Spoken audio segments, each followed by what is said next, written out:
నమస్తే, నేను మీ జాకిర్ హుస్సేన్. ప్రస్తుతం మనతోటి సీనియర్ జర్నలిస్ట్ సిఎస్ రావు గారు ఉన్నారు. వెల్కమ్ చెప్పేద్దాం. హాయ్ సార్, నమస్తే. నమస్తే. వల్లభనేని వంశీ గారు ఉన్నారు కదా సార్, రీసెంట్గా అనారోగ్యంతో బాధపడుతున్నట్టు తెలుస్తుంది. సో ఆయన కూడా పార్టీని వీడే ఛాన్స్లే ఉన్నాయి అనుకోవచ్చా? ఆయన పార్టీని వీడవసరంలే.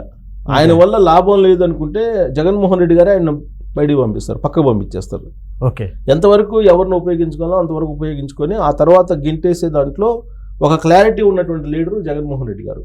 ఈ మాట నేను ఎందుకు అంటున్నానంటే, ఇప్పుడు వల్లభనేని వంశీ ఆయన బెయిల్ మీద బయటకు వచ్చే అవకాశాలు ఉన్నాయి. ఇంకా పిటి కేసులు కూడా ఏం లేవు. దాదాపు 4 నెలలు పైన అయింది ఆయన జైలుకి వెళ్ళి.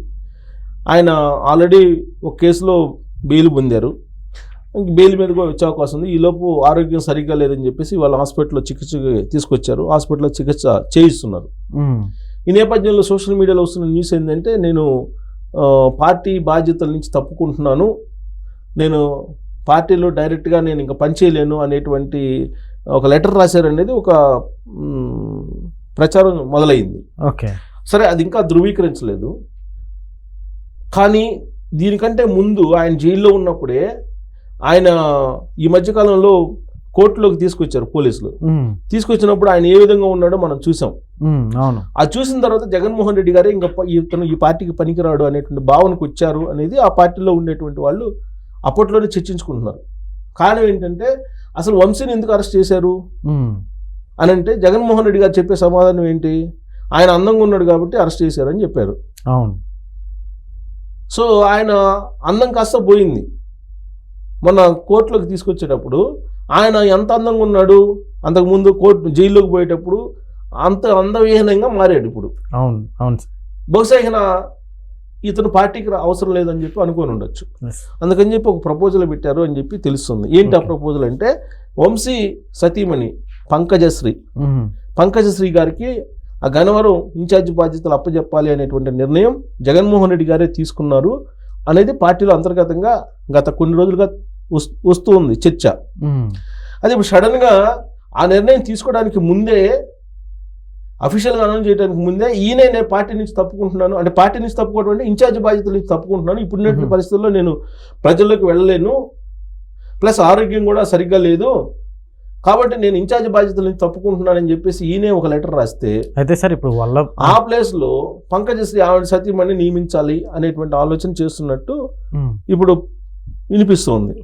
అంటే దీన్ని పరిశీలిస్తే మనకేమో అనిపిస్తుంది, జగన్మోహన్ రెడ్డి గారు ఎవరిని ఎక్కడ వాడుకుంటారో అక్కడ వరకు వాడుకొని వదిలేస్తారు. ఇప్పుడు సపోజ్ ఎగ్జాంపుల్ తీసుకుంటే, ఇప్పుడు నందిగం సురేష్ ఉన్నారు. నందిగం సురేష్ జైలుకి వెళ్ళారు, రెండోసారి కూడా వెళ్ళారు. మొదటిసారి వెళ్ళారు, బయటకు వచ్చారు. బయటకు వచ్చిన తర్వాత ఆయన తన తీరు మార్చుకోలేదు. అక్కడ నుండి తెలుగుదేశం పార్టీకి సంబంధించినటువంటి వాళ్ళ ఇంటి మీద దాడి చేశారు. దాంతో మళ్ళీ అరెస్ట్ చేసి పోలీసులు లోపల పంపించారు. లోపల పంపించగానే అక్కడ ఆయన నియోజకవర్గం సంబంధించి ఇన్ఛార్జ్ బాధ్యతలు ఆయన సతీమణికి ఇచ్చారు. ఆయన సతీమణికి ఇస్తే ఆయన సతీమణి ఏమంటున్నారు, ఈసారి మేము ఎలక్షన్లో ఎమ్మెల్యేకి గెలిచి నేను హోమ్ మినిస్టర్ అవుతానని చెప్పి ఆవిడ మాట్లాడుతున్నారు. అది వైరల్ అవుతుంది కదా ఈ మధ్యకాలంలో, న్యూస్ అంతా వైరల్ అయింది. ఈ మధ్యకాలంలో మొత్తం వైరల్ అయినటువంటి న్యూస్ అది, హోమ్ మినిస్టర్ అవుతాను నేను అని చెప్పి. అంటే నందిగం సురేష్ని ఎంతవరకు వాడుకున్నారు అంతవరకు వాడుకున్నారు. ఆయన జైలుకి వెళ్ళిపోయారు. జైలుకి వెళ్ళిపోయిన తర్వాత ఆయనకి ప్రజల్లో ఆదరణ లేదు అని చెప్పేసి సర్వేలు తెచ్చుకుంటారు కదా. తెచ్చుకున్న తర్వాత ఇతనికి ఆదరణ లేదు, ఇతను లాభం లేదు అనుకొని చెప్పి ఆయన సతీమణిని రంగంలోకి దించారు. ఆయన సతీమణికి ఇన్ఛార్జ్ బాధ్యతలు అప్పచెప్పారు. దాంతో ఆమె ఏమనుకుంటున్నారు, ఈసారి నేనే హోమ్ మినిస్టర్ అని చెప్పి అనుకుంటున్నారు. ఫిక్స్ అయిపోతున్నారు ఆవిడ.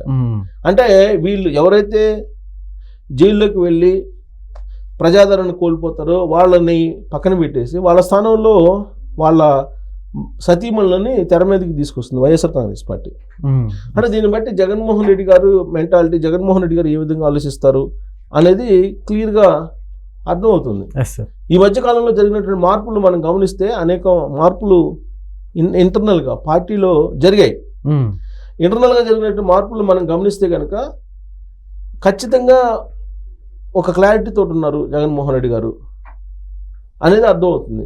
యాక్చువల్గా ఆయన మళ్ళీ కన్ను మూసి కన్ను తెరిస్తే సంవత్సరం అయిపోయింది, ఇంకొక 3 సార్లు కన్ను మూసి కన్ను తెలుసుకుంటే ఈ 3 సంవత్సరాలు అయిపోతే నెక్స్ట్ ఎలక్షన్ ఈ రోజు చేస్తుంది, ఎలక్షన్ వస్తే కనుక నెక్స్ట్ మనమే వచ్చేస్తాం అధికారంలోకి అనేటువంటి అభిప్రాయంతో ఆయన ఉన్నారు.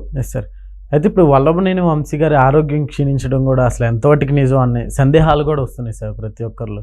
ఏం చెప్తారు అసలు అందులో ఏమన్నా నిజం ఉందంటారా? అంటే జనరల్గా ఏంటంటే ఏజ్ దృష్ట్యా కొన్ని వస్తుంటాయి. బీపీ, షుగరు ఇవన్నీ అందరికి కామన్గా వస్తుంటాయి. ఇప్పుడు సీతారామంజనులు ఉన్నారు ఐపీఎస్, ఆయన బయట ఉన్నప్పుడు కలర్ వేసుకొని టక్ చేసుకొని టిక్ టాక్గా ఉండేవాళ్ళు ఐపీఎస్. ఆయన జైలుకు పోగానే ఎలా ఉన్నాడని మనం చూస్తున్నాం. ఇప్పుడు ఇవాళ బీపీ ఫ్లక్చుయేషన్స్ ఉన్నాయని చెప్పేసి హాస్పిటల్ ఆయన్ని కూడా చేర్చారు. ఇప్పుడు అసలు బయట ఉంటేనే బీపీ ఫ్లక్చుయేషన్స్ ఉన్నాయి అందరికీ, బీపీలు షుగర్లు అందరికీ ఉన్నాయి బయట ఉంటేనే. ఇక జైల్లో ఉంటే బీపీలు ఫ్లక్చుయేషన్స్ రాకుండా ఎట్టుంటాయి? ఉంటాయి, డెఫినెట్గా ఉంటాయి. ఉన్నప్పుడు ఆ జైల్లో ఉండేటువంటి వైద్యులు చెక్ చేస్తారు, ఆ బీపీఓ షుగరో సెట్ చేసే ప్రయత్నం చేస్తారు. ఒకవేళ వాళ్ళకు కూడా అర్థం కాని పరిస్థితుల్లో దగ్గరలో ఉండే హాస్పిటల్కి రిఫర్ చేస్తారు, ప్రభుత్వ ఆసుపత్రికి రిఫర్ చేస్తారు. ప్రభుత్వ ఆసుపత్రిలో ఉండేటువంటి డాక్టర్లు వాళ్ళకి ట్రీట్మెంట్ ఇస్తారు, చికిత్స కూడా చేస్తారు. అదే ప్రాసెస్ ఇప్పుడు వల్లభనేని వంశీకి కూడా జరుగుతుంది. వల్లభనేని వంశీకి ఈ మధ్యకాలంలో ఆయనకి లంగ్ సంబంధించినటువంటి ఇన్ఫెక్షన్ ఏదో వచ్చింది, అందుకే కాఫ్ వస్తుంది, ఈ పొడి దగ్గు అనేది వస్తుంది. ఆ పొడి దగ్గు వస్తున్నటువంటి క్రమంలో లంగ్స్కి సంబంధించి ఏదో ఇన్ఫెక్షన్ ఉందనేటువంటి ఒక అనుమానాన్ని వాళ్ళ కుటుంబీకులు వ్యక్తం చేస్తున్నారు. సో వ్యక్తం చేస్తున్నటువంటి క్రమంలో ఆయనకి దానికి సంబంధించినటువంటి చికిత్స చేయించడానికి ఆల్రెడీ అక్కడ జైలు నిబంధనలు ఉంటాయి. ఆ మ్యాండేటరీ ప్రకారం వాళ్ళు చేపిస్తారు, వేరే వాళ్ళు చేయించడానికి కూడా లేదు. వాళ్ళు వన్స్ జైల్లో ఉన్నప్పుడు జైలుకి సంబంధించిన నిబంధనల ప్రకారమే ట్రీట్మెంట్ కూడా చేపిస్తారు. సో అదే చేస్తున్నారు. ఇప్పుడు అరెస్ట్ అయినటువంటి వాళ్ళు ఎవరైతే ఉన్నారో ఓవరాల్గా తీసుకుంటే వాళ్ళ ఇంట్లో ఉండేటువంటి వాళ్ళ సతీమణులని ఇప్పుడు ఇన్ఛార్జీలుగా పెట్టి సానుభూతి కోణం నుంచి పార్టీని బలోపేతం చేయాలనే ఆలోచన జగన్మోహన్ రెడ్డి గారు చేస్తున్నట్టు అనిపిస్తుంది. ఇప్పుడు నెల్లూరు ఉంది, కాకాని గోవర్ధన్ రెడ్డి, ఆయన జైలుకి వెళ్ళారు, ఆయన జైల్లో ఉన్నారు. ఇప్పుడు సజ్జల రామకృష్ణారెడ్డి గారు పోయి మాట్లాడిచ్చారు, జైల్లో ములాఖాత్ అయ్యారు. మాట్లాడి వచ్చిన తర్వాత అసలు ఆయన ఏం తప్పు చేయలేదు, మొత్తం క్వాడ్జీకి సంబంధించి కానీ గ్రావెల్కి సంబంధించి కానీ ఏం సంబంధం లేదు, ఆయనకి అన్యాయంగా అరెస్ట్ చేశారు, మేము అధికారంలో రాబోతున్నాం, వచ్చిన తర్వాత మళ్ళీ చంద్రబాబు నాయుడు అరెస్ట్ చేస్తామని చెప్తున్నాడు ఆయన. సో ఇలాంటివన్నీ చెప్తున్నారు. అంటే ఇప్పుడు ఆ కాకాని గోవర్ధన్ రెడ్డి గారు జైలు పోయారు, ఎక్కువ రోజుల పాటు ఆయన మీద కూడా పిటి కేసులు చాలా ఉన్నాయి. ఎక్కువ రోజులు ఉన్నారనుకోండి, ఆయనకు కూడా తెల్ల ఇంటుకలు తెల్ల గడ్డం కనిపిస్తుంది. కనిపించగానే ఆయన సతీమణిని తీసుకొచ్చి ఇన్ఛార్జిని చేసేస్తారు. జైలుకి వెళ్ళగానే అసలు స్వరూపం బయటకు వస్తుంది కదా. బయట ఉన్నప్పుడు కలర్ వేసుకొని పైన గడ్డానికి కలర్ వేసుకొని పైన హెయిర్కి కలర్ వేసుకొని కుర్రోళ్ళ మాదిరిగా తిరుగుతుంటారు.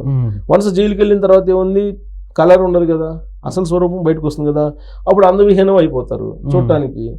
అప్పుడు జగన్మోహన్ రెడ్డి గారికి బహుశా నచ్చకపోవచ్చాము, అందంగా ఉండే వాళ్ళని అరెస్ట్ చేస్తున్నారని చెప్పి అన్నాడు కదా ఆయన. సో కాబట్టి అందవిహీనంగా మారి వచ్చే వాళ్ళని ప్రజలు ఆదరించరు అని చెప్పి భావిస్తారేమో. ఐ డోంట్ థింక్ ఆయన మెంటాలిటీ ఏంటనే మనం కరెక్ట్గా ఎగ్జాక్ట్గా చెప్పలేము. బట్ ఇప్పుడు మార్పులు చూస్తే కనుక జైలుకి వెళ్ళి వచ్చినటువంటి వాళ్ళని ఇన్ఛార్జీలుగా కొనసాగించే పరిస్థితి కనిపించట్లేదు. సో వాళ్ళ ప్లేస్లో వాళ్ళ కుటుంబీకులను ఇన్ఛార్జీలుగా చేస్తున్నటువంటి సిచ్యువేషన్ ఇప్పుడు కనిపిస్తూ ఉంది. దానికి కారణం ఏంటంటే సింపతి గెయిన్ చేయొచ్చు, లేడీస్కి అప్పచెప్పి ఇన్ఛార్జి బాధ్యతలు అని చెప్పి ఆ కోణం నుంచి కూడా అనుకోవచ్చు. ఎనీహౌ వల్లభనేని వంశీకి ఆయన రాజకీయానికి, ప్రత్యక్ష రాజకీయానికి ఆల్మోస్ట్ తెరబడినట్టే అనుకోవాలి. Okay sir, thank you.